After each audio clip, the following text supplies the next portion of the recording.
Welcome to the Live Unrestricted podcast, a show where you'll learn how to heal your relationship with food and your body so that you can focus your time and energy on more important things like your personal growth. I'm your host, Sabrina Magna, food freedom coach, and my mission is to help make your life happier and healthier without stress, overwhelm, or guilt about food. If you love the show, please do go out and share it. And if you're looking for support with your relationship with food, details about my programs are in the show notes. Thanks for spending time with me today. Now let's jump in. Hi, you guys. Today we are diving into intuitive eating in even more depth, and we're going to talk about the 10 principles that make up intuitive eating. If you haven't listened to the last episode, which introduces you to the concept of intuitive eating, we talk about the overview, some benefits, why dieting doesn't work, what to do instead, then make sure to give that a listen. Today, my goal is to help you understand the core 10 fundamental principles on which intuitive eating is based on to help you heal your relationship with food and rediscover true health. Like I mentioned in the last episode, intuitive eating is a journey, and there are certain steps to follow, and there are certain orders that would make the most sense for you based on where you're at, what place you're in right now, and understanding these principles intellectually might not be enough. It's important to learn how to apply them as well. So of course, that's what we do in Food Freedom Academy, my 12-week group coaching program, because one of the biggest mistakes that I see people making is that, okay, they find out about intuitive eating. It's a great concept. It seems to make sense for them. If you're someone who has yo-yo dieted your entire life and you find yourself to a point where you are sick of obsessing over food, you feel like you don't know how to listen to your body, and you want to learn how to reconnect to your internal wisdom so that you can eat without guilt and you can enjoy food again, then intuitive eating absolutely would make a lot of sense for you.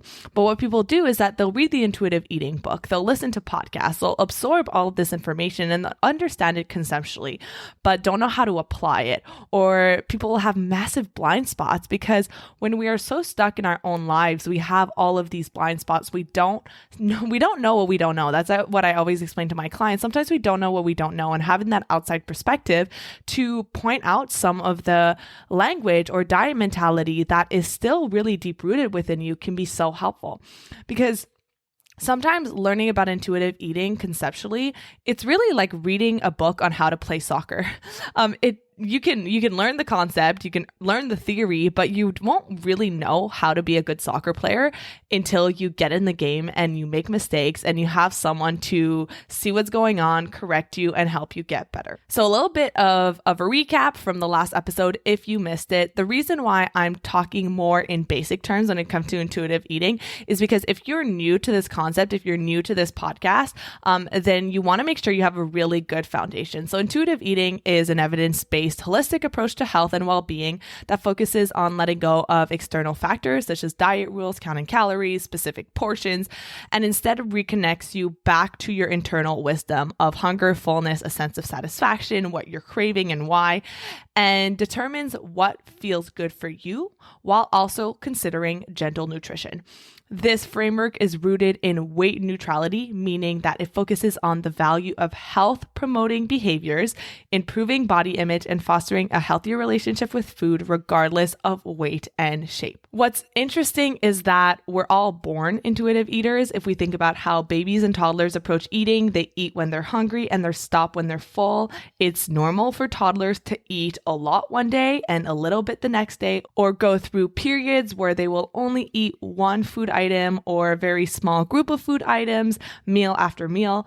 And studies show that when children are allowed to trust their instincts, they end up eating enough calories as well as a diverse range of nutrients to support healthy growth and development. It's not until we get older and we start internalizing diet culture messaging, feeling guilt about eating, food rules, and societal pressures about what our bodies should look like that we start to lose touch with our intuition. And so intuitive eating is really for anyone who is ready to ditch the diet mentality, to make peace with food, and to come home to their own body's wisdom. Because if you're someone who, when you look at your future, when you're 60, 70, 80 years old, and you do not want to still be counting your calories on MyFitnessPal or cutting out carbs or saying, mommy can't eat that because she's on a diet, then it's really important to look at, okay, well, if what I'm doing right now is not something I want to do when I'm 60, 70, 80 years old. And if what I'm doing right now constantly relies on external things or other people to tell me how to eat, and I can't trust myself, then how am I ever going to get to a point where I'm going to be independent, where I'm going to be able to make these food choices on my own and trust that my body knows what it needs? And so if you don't feel like you're at that point right now, then now's the time to dive into intuitive eating. My clients who are ready to embrace intuitive eating often have seen firsthand that diets don't work long-term and actually lead to psychological and physiological harm. These clients are ready to learn how to have a healthy relationship with food and trust their bodies again. So today we're going to talk about the 10 guiding principles. So the founders of intuitive eating, Elise Rausch and Evelyn Tribole, came up with these 10 guiding principles to help individuals embrace this framework. It's not a plan. It is not a rigid step. It is not a rigid set of rules. It's a framework. And it's only when you vow to discard dieting and replace it with a commitment to intuitive eating that you'll be able to release yourself from the prison of yo-yo weight fluctuations and food obsession. So today I'm going to give you a snapshot of each principle. Of course, we can dive so much deeper into every single principle. And in Food Freedom Academy, we talk about each principle in detail. And not only do we help you understand what each concept means intellectually, but we have action steps for each so that you know how to apply it into your own life. But today I'm going to give you a little snapshot, which if followed will help you achieve the most significant outcome I see in my clients, which is gaining a healthy relationship and mindset with food and your body. So if you feel like you've been at war with your body for longer than you can remember, if you feel like you think about food and your weight 24/7, you are stuck in this cycle of restricting, following food rules, and then binging, constantly being on and off the wagon, then this episode is going to be really powerful for you. So let's jump into these 10 principles. Now, as I'm going through these, I really encourage that you take notes. So when I'm coaching my clients, not only do I teach them these principles, but I actually teach them how to learn, because it's really important to be able to take these concepts and internalize them and remember them. So I know that this is a podcast, so chances are you're listening to this when you're on the road or you're running or you're doing something else, but I encourage you to really try to at least take some notes down. I know when I'm listening to podcasts, what I like to do is I take out the notes app on my phone and I write down some important points. And so as I'm going through these 10 principles, I encourage you to write some things down, to take some notes, to write some of your insights so that you can come back to them. Now, these steps don't necessarily have to be taken in a specific order. And as I was saying before, it's important to recognize where you're at right now. So when clients come to me, they seem to be at different stages in their level of awareness. Some people have no idea what intuitive eating is. Some people have been diving into it for a little bit and they've been trying to do it on their own and have been struggling. And so I want you to look critically at where you're at right now. So because the first principle is reject the diet mentality, maybe you've already done that. Maybe you've already come to terms with the fact that dieting doesn't work. It's only made you worse long term. And maybe you would start at principle number 2. But I'm going to outline them all and you can look at what feels the most appropriate, what feels the most relevant to you, where you should get started. And of course, I do recommend if you feel lost, you feel overwhelmed, these concepts make sense, but you don't know where to start, you don't know where to go next, to get some support, to get some outside coaching or accountability. This is what we do in Food Freedom Academy, because some people, what I see as a big mistake is they'll jump steps. They'll try to go too fast. Maybe they'll move into focusing on movement and exercise and gentle nutrition, which is much later in the principles of intuitive eating. And they do all of that without first making peace with food or healing their body image or even rejecting the diet mentality. And when you do that, it's like trying to drive a car with the brakes still on. You're missing some really key steps that need to be done beforehand. So let's dive into principle number 1, which is reject the diet mentality. So you're not alone if you've ever tried or wanted to lose weight. Most of my clients who I see for the first time have this exact same wish. often explaining that they want to pursue dieting for health or permanent weight loss or both. And all of this makes total sense. We live in a diet culture that equates thinness to health and to moral virtue. You are more worthy, more lovable, more acceptable if you're in a smaller body, which is just simply not true.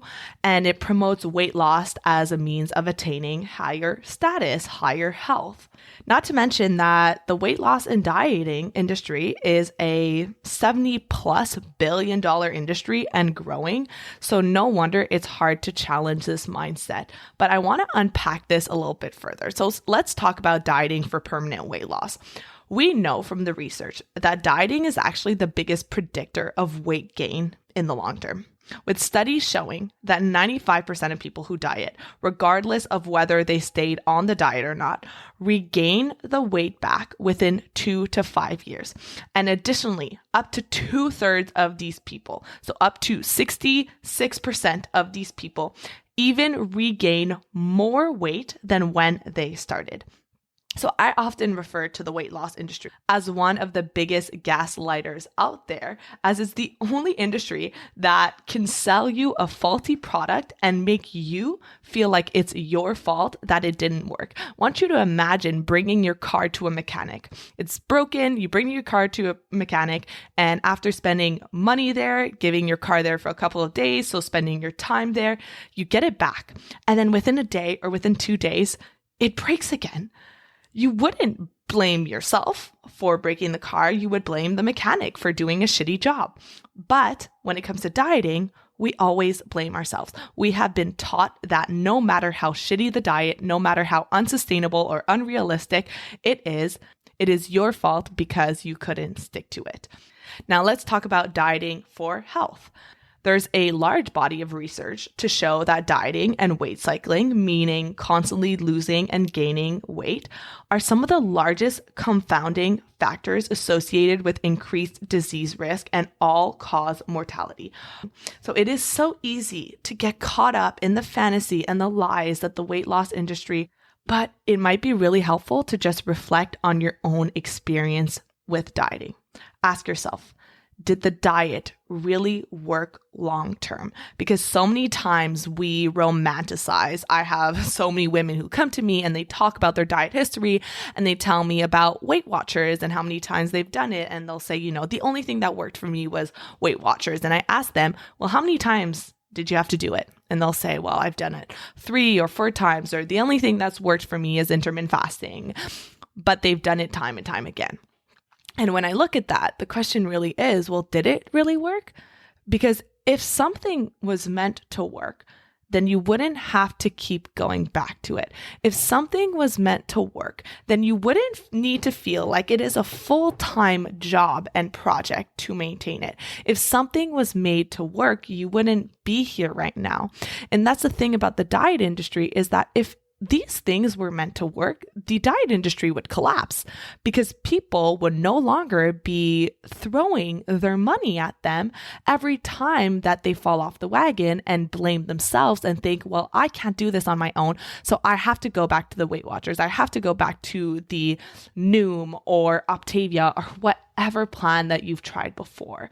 Okay, so when you're looking back on your diet history, are you really just remembering the temporary weight loss, right? And what has dieting cost you in terms of your social life, your financial state, your mental health, your self-esteem, your relationships? I think this is something that a lot of people don't ask themselves before they start a new diet is, how much did it cost me last time? What was it like last time? Did it work long term? Can I do this when I'm 60 years old or 70 years old? And if not, then I encourage you to really think critically about what you will do next. So that is principle number 1, which is reject the diet mentality. And in the program, we talk about, I think, 5 or 6 different ways to do that. But I would say if you can walk away from one action step, check out your social media. Check out what kind of accounts you follow, what kind of groups you're part of. Check out your email inbox if you're constantly receiving emails about Noom or Weight Watchers, if you're following accounts about low carb and extreme exercise. And I really encourage you to also recognize what diet language sounds like and what diet mentality behaviors look like, so that you can become aware of it and start protecting yourself against it. So principle number two is honor your hunger. We're all born with a natural, intuitive ability to recognize our hunger and fullness cues. However, years of restricting, of denying our hunger, of thinking, well, I must not be hungry, I must just be thirsty, let me go for a walk. Years of food rules or looking outside, so looking to external sources to guide our eating, can cause us to become out of touch with these internal signals.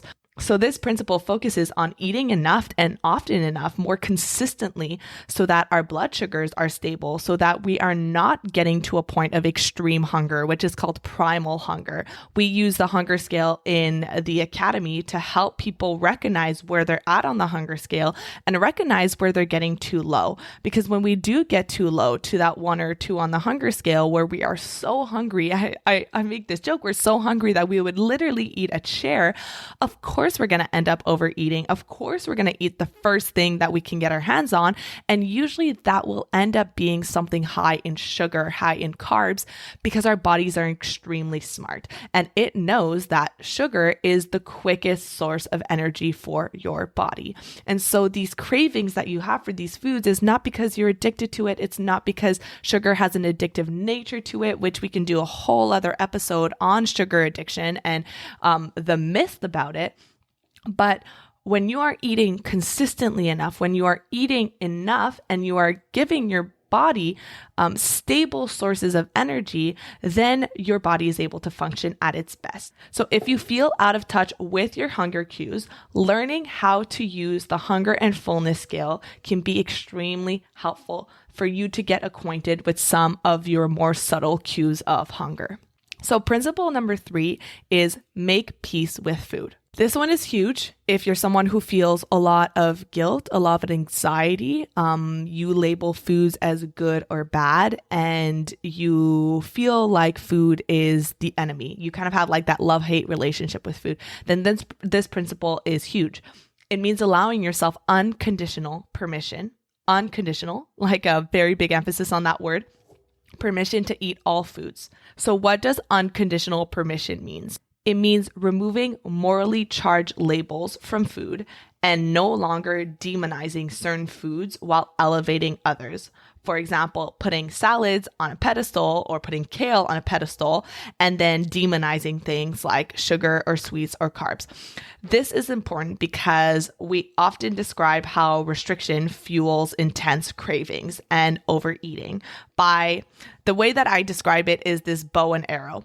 The more you restrict, whether that is physically restricting by avoiding those foods or mentally restricting by labeling these foods as bad and feeling guilty afterwards. We've all had that inner voice that tells us you shouldn't be eating this, you shouldn't be eating this, you're going to start again tomorrow. That leads us to overeating because the harder you restrict, the harder you pull back on the bow until eventually it shoots with such a force to the other side of binging, right? Whenever we restrict, what we do is we create tension on that bow and arrow so that eventually when we quote unquote cave, it's going to shoot back super intensely on the other side, which is in the form of binging. Basic human psychology shows us that people want what they can't have. So we also see that in my program, how this type of all or nothing thinking, for example, good versus bad, unhealthy versus healthy, it drives a phenomenon known as Last Supper mentality, where you tend to overeat forbidden foods in one sitting because you think this is the last time that you'll ever eat this food again. So if this resonates with you, try to bring in neutrality when talking about food. For example, you can talk about how crunchy or sweet or salty something is, or how this food triggers your heartburn or stomach ache. Notice that these descriptions are rooted in facts, not judgment. You can also approach food with curiosity, noting that your last meal was a bit carb heavy, what could you do in your next meal to balance it out? In the program, we talk about how to reframe your thoughts and your language around food, because the way that you think is going to drive all of your behaviors. If you're not familiar with the self-coaching model and how your thoughts affect your feelings, which affect your behaviors, and as a result reflect the results that you get in your life, then this is something that's going to be extremely important, because if you don't know how your brain works and how it controls all the behaviors in your life and your eating habits especially, then you're always going to feel powerless. You're always going to feel like you're not fully in control of your life. Now, principle number 4 is to challenge the food police. Now, the food police is that voice in your head, that malicious, evil, mean voice in your head that berates you for being quote unquote bad for breaking a food rule and praises you for being quote unquote good for sticking to your diet plan. These beliefs may have been programmed into your subconscious at a young age, often modeled to us by family, friends. And the first step to challenging these voices is self-awareness. Once we are able to see that the food rules and these beliefs no longer serve us, and they actually harm us.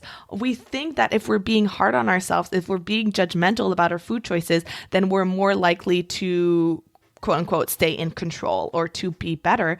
But really all we've seen from research is that the harder you are on yourself, the more guilt and shame you feel about your food choices, the more likely you are to overeat. I want you to take a perfect example. While I was younger and struggling with my disordered eating, if I would start eating something that I felt like I shouldn't, or I felt bad about it, and that food police was very loud telling me that you shouldn't be eating this, then what would do is I would completely just bypass my hunger signals, my fullness signals, telling me, okay, you know what? That food was good. You've had enough. And if you want to have more tomorrow, you can have more tomorrow. But instead, because I felt like I definitely can't be having this tomorrow because this is a quote unquote bad food, I would eat so much that my stomach hurt that night. I would eat as much as that food as possible because I told myself that I wouldn't do this again tomorrow. And maybe I wouldn't do this again for weeks. I would go back into that restrictive mindset. So once we're able to acknowledge that these negative food voices are not serving us, then we're able to let go and reframe these negative thoughts through self-compassion. Principle number 5 is discover the satisfaction factor. Finding pleasure and satisfaction with food is so important. And eating in a way that feels good is an effective and necessary way to get connected to pleasant fullness. When we only eat things that we think that we should eat or that are allowed on our plans, we often are left wanting something else or scavenging our pantry for something more. There is a big difference between physical fullness and satisfaction. If you're constantly just eating plain chicken breast and broccoli or a healthy version of the thing that you truly want, you might be satisfying your physical hunger. Your stomach might be full, but because you're not getting that satisfaction factor, you will feel like a need has been left unmet. By eating foods that are pleasurable and bringing mindfulness into the eating experience, this is so important because intuitive eating, it really integrates into mindful eating because mindful eating is an essential part of your eating experience. And when you do incorporate mindful eating exercises, you are less likely to overeat or to eat in a way that feels chaotic. If you've been dieting for years and you struggle to know what foods you even like, that is completely normal. And this principle, and this is what I do with my clients, is I help them uncover what their real food preferences are and what maybe they've been conditioned to believe that they like or that they don't like.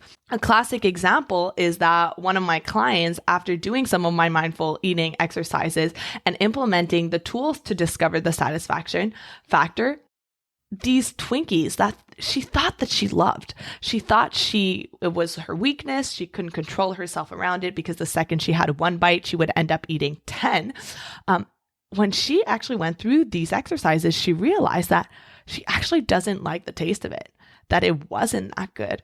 And she easily was able to pass it off and go towards something that she truly did enjoy, whether that was ice cream or cookie or whatever it is, and sit down with it, enjoy the taste of it, listen to her body, and stop when she was full, knowing that she can have it whenever she wants.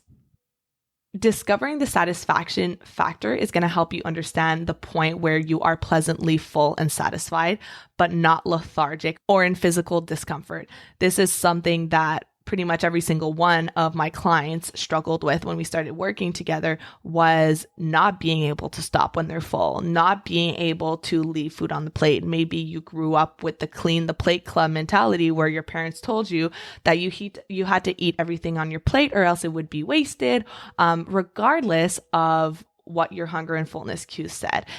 So additionally, by honoring your hunger throughout the day, your body is going to learn to trust that nutrition is abundant, it's available, that you are not in a scarcity mindset, that you are having access to food, which is going to help you let go of that scarcity mindset that often accompanies overeating. Let's use an example. You're eating chips and you get to that point where the food tasted really good, you enjoyed it, you didn't feel guilty about it, and your body says, you know what, I've had enough.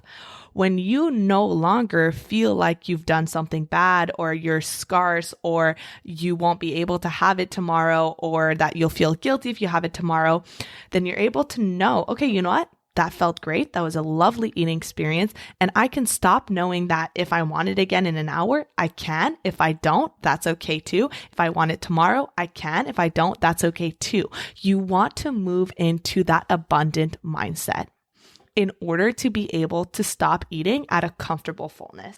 Principle number 7 is to cope with your emotions with kindness.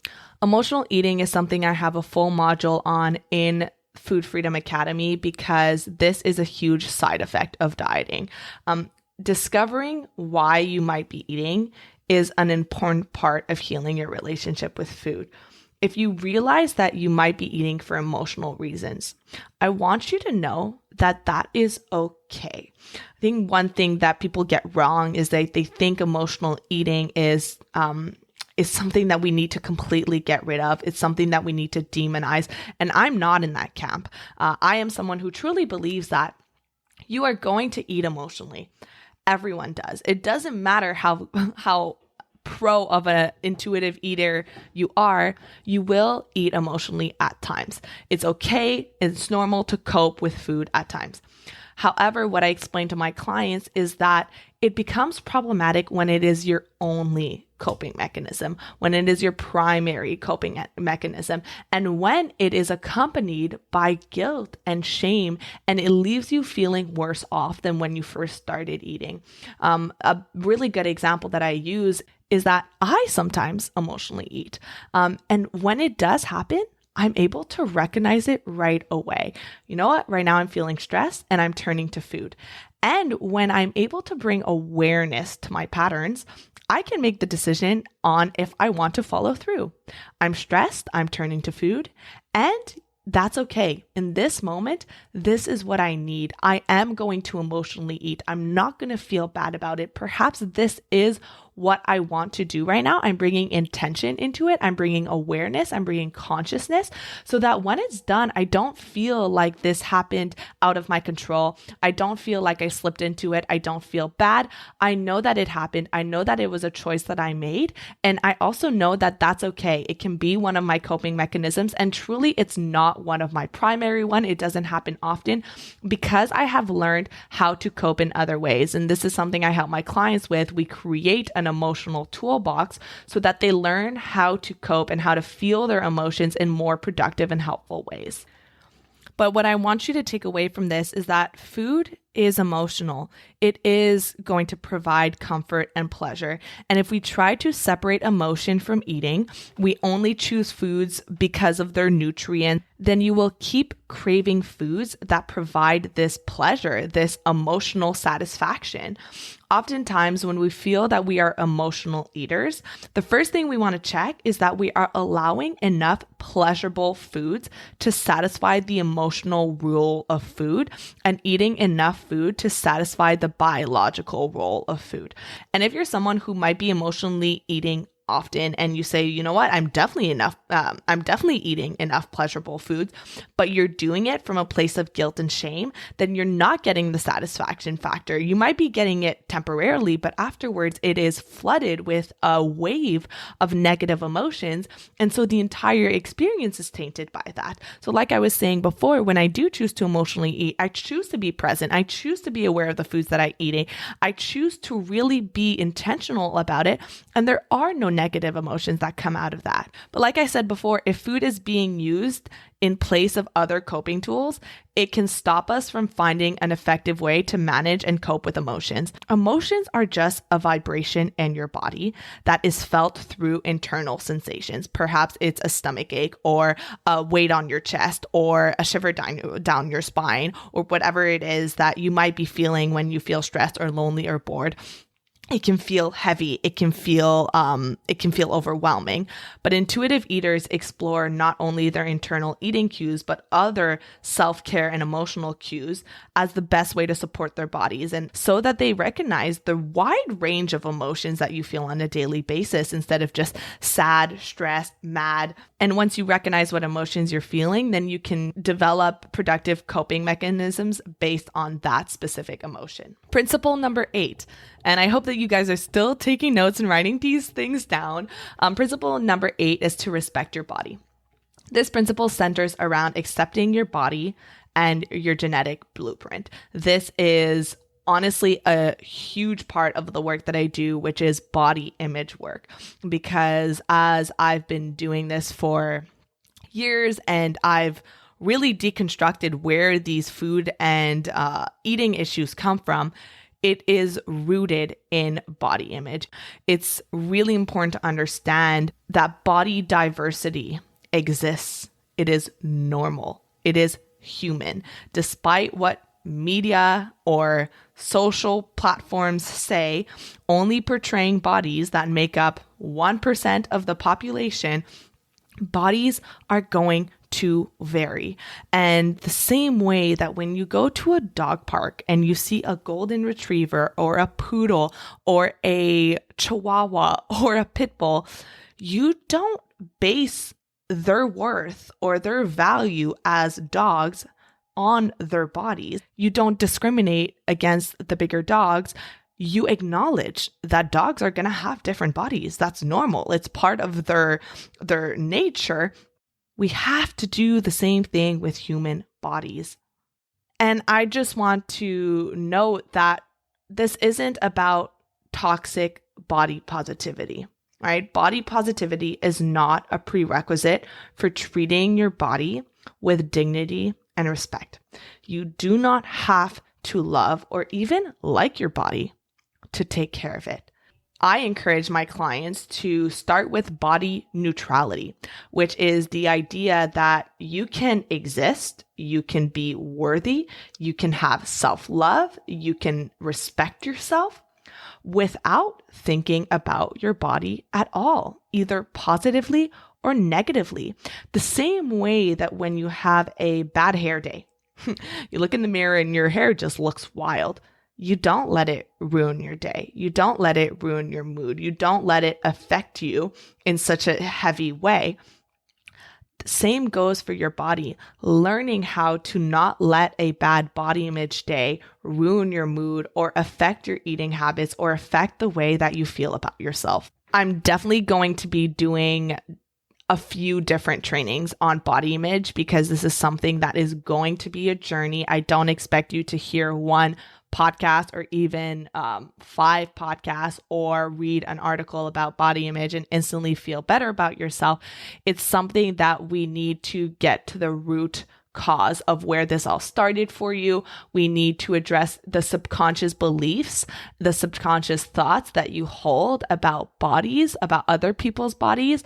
Maybe we have to address internalized fat phobia that you've developed so that you can change the beliefs that you have about body image and about the way that a healthy body should look like and get to a place of acceptance and of respect for your own body. Principle number 9 is about movement. It's about what you might refer to as exercise, working out, and it's feeling the difference in movement. So if you have ever taken an all or nothing approach to exercise, I know that I have in the past, but the reason why people develop such an unhealthy relationship with exercise is because we believe that exercise is solely for the purpose of weight loss.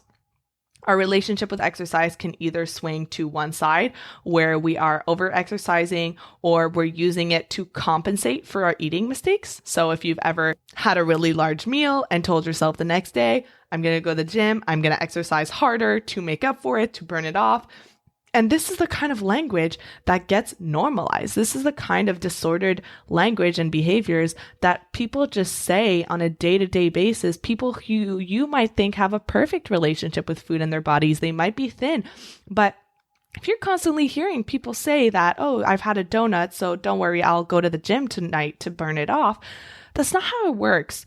You don't need to burn off your food. You don't need to deserve your food. And the purpose of exercise should be to make you feel good, to give you energy. It should be to be something that you enjoy, that adds to your life, not something that feels like a chore, something that is used as a punishment tool. And so when you are either on that one side of over-exercising, it can swing to the total opposite side where we view exercise as, like I said, this unpleasant chore, and we find ourselves unmotivated to move our bodies.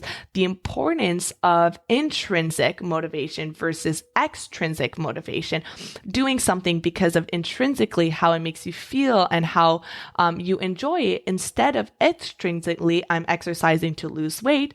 What happens is if we are doing that on an extrinsic motivation basis, then what happens when we are no longer losing weight, when we are no longer seeing the results on the scale? We give up, we stop, we're inconsistent, we don't want to keep doing it because we're not doing it for the right reasons. So this principle encourages you to instead focus on how movement makes you feel and to find joyful ways to move your body so that it is sustainable and enjoyable. And finally, principle number 10, which is gentle nutrition. Honor your health with gentle nutrition. This one, there's a reason why it's the last one. It is because it can easily be turned into another set of rules or restrictions.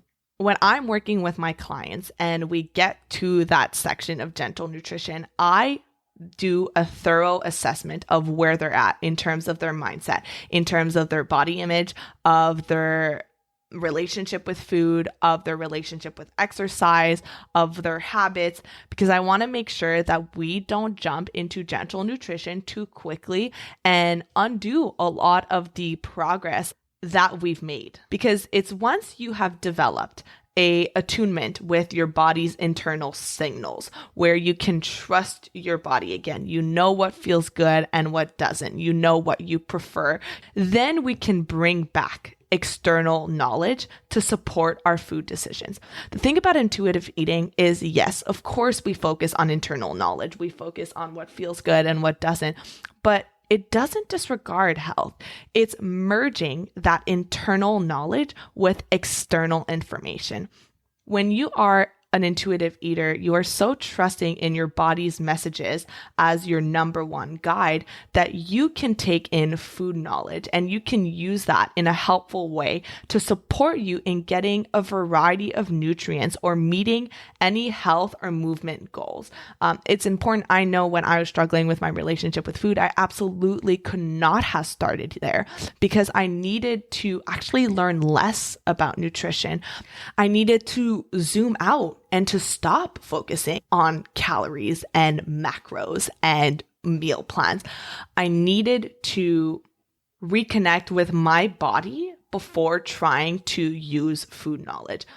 As a health coach, I obviously get excited about how nutrition can help boost our physical and mental health, help manage and reduce the risk of chronic diseases, make us feel better.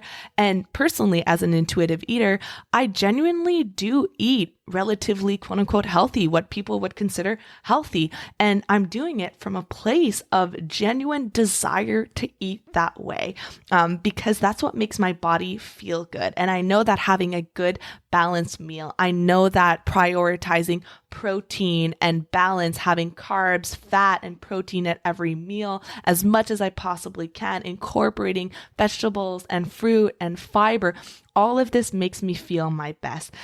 But I'm doing it from a place of genuine desire, not because someone else is telling me that I should be eating that way, but because I've learned how to incorporate both external and internal knowledge of what is going to make me feel my best. So when you can honor your health and make food choices that feel good, coming from a place of self-care, not from guilt and shame, this can be a lot more sustainable and a lot more enjoyed. So this principle is all about focusing on overall eating patterns and how they make us feel, while acknowledging that one snack, one meal, or one day of eating won't make or break your health. So I really hope that this was helpful for you, outlining the 10 principles of intuitive eating, and hopefully that you wrote some notes down. And the last thing that I want you to do, the last thing I want to leave you on, is I want you to think critically and evaluate where you might be at. Are you at a point where you need to focus on rejecting the diet mentality first? Do you feel disconnected from your body and you need to learn how to honor your fullness consistently? Maybe you skip meals, maybe you're not eating enough. If you're someone who struggles with late night binges, that this is a big one that I suggest that you look into. Are you honoring your hunger throughout the day? Are you eating enough? Are you honoring your satisfaction factor? Are you eating foods that you love throughout the day? Look at your own behaviors, look at your own mindsets, and evaluate where you might be at.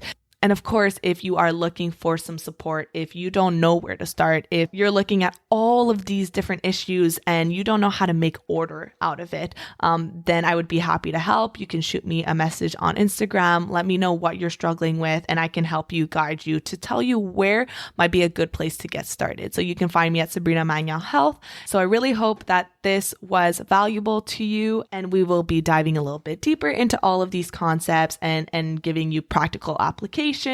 But this was just a little introduction, an overview of the 10 principles. Have an amazing day. I'm so grateful for you for listening, and I'll see you in the next episode. Thank you so much for listening to today's episode. If you found it valuable, I would love if you would share it with someone you know that could benefit. If you're loving the show, don't forget to subscribe over on Apple Podcasts so you don't miss a single episode. I really love hearing feedback from you, so please leave a rating and review over on Apple to help us get in the ears of more people who need it the most. Finally, come hang out with me on Instagram at Sabrina Manuel Health for more educational content and get up close and personal with me. Thank you so much for being here, and I'll see you on the next episode. Thank you so much for listening to today's episode. If you found it valuable, I would love if you would share it with someone you know that could benefit. If you're loving the show, don't forget to subscribe over on Apple Podcasts so you don't miss a single episode. I really love hearing feedback from you, so please leave a rating and review over on Apple to help us get in the ears of more people who need it the most. Finally, come hang out with me on Instagram at Sabrina Manuel Health for more educational content and get up close and personal with me. Thank you so much for being here, and I'll see you on the next episode.